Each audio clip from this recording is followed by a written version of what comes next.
The organization came to us to be part of the rebrand. They were looking to renew and revitalize the current public identity. I think what intrigued us the most about Craft Ontario, or Ontario Craft Council at the time, was that there was a real richness in artistic and cultural expression to this organization that we didn't see immediately coming through or evident in their current identity or any of their brand materials.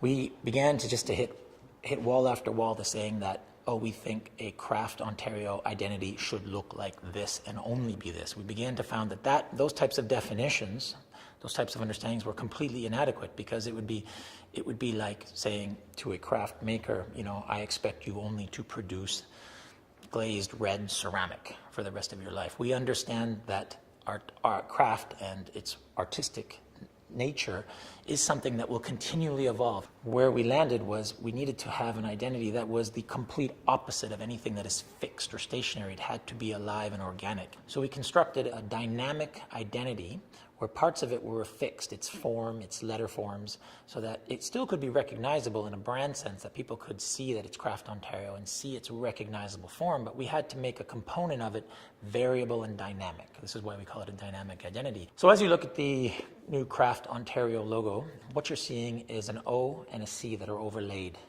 on top of each other.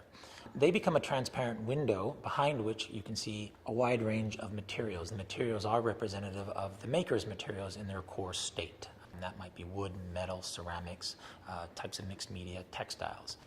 Intersecting that O and the C is a little bit what we're calling a notch, an opening that's colored black. That is very important and crucial for us, because that represents dialogue, the exchange of information, the continual discourse that the Craft Ontario will continue to have with its makers, with its audiences. It's an open organization, and that it's committed to hearing new ideas and change.